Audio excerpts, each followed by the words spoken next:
Choppadandi MLA Medipalli సత్యం hot comments చేశారు. గత MLA తరహాలో ఇకపై కమిషన్లు ఉండవని చెప్పారు.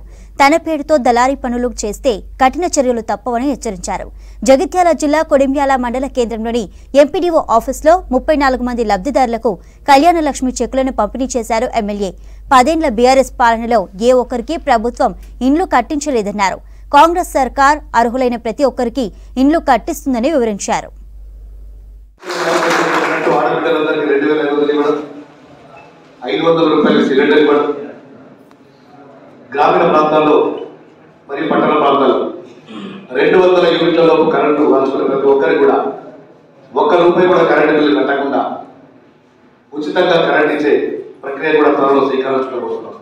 ఇలా ఇల్లు లేని నిరుపేదలందరూ కూడా ఇందిరమ్మ ఇల్లు ఇస్తాం. వాళ్ళ సొంత జాగాలు ఇల్లు కట్టుకున్న వాళ్ళకు 5 లక్షల రూపాయలు వెచ్చించి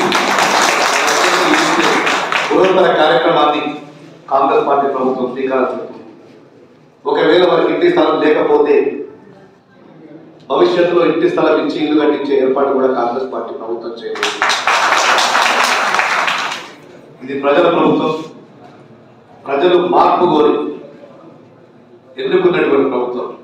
గత ప్రభుత్వాల మాదిరిగా, గత ఎమ్మెల్యేల మాదిరిగా ఈ చొప్పదండి నియోజకవర్గంలో కమిషన్లు అనేవి ఉండవు. కలెక్షన్లు చేసే ప్రసక్తి లేదు. కుల సంఘాలకు కమిషన్ తీసుకున్నారు, కుల సంఘాల భవనాలు కట్టాలి, సీసీ రోడ్లకు కమిషన్లు తీసుకున్నారు. అట్లాంటి పరిపాలన ఇక జరగదు. ఒకవేళ మా ప్రజాప్రతినిధుల పేర్లు చెప్పి నేను పలానా ఎమ్మెల్యేకి డబ్బులు ఇవ్వాలి, లేదా ఎంపీపీకి ఇవ్వాలి, జడ్పీటీసీకి ఇవ్వాలి, సర్పంచ్కి ఇవ్వాలి, ఎంపీటీసీకి ఇవ్వాలి అని ఎవడైనా ఊళ్ళలో దళారులు కనుక అవతారం ఎత్తితే వాళ్ళ మీద కఠిన చర్యలు తీసుకుంటామని చెప్పి హెచ్చరిస్తున్నారు.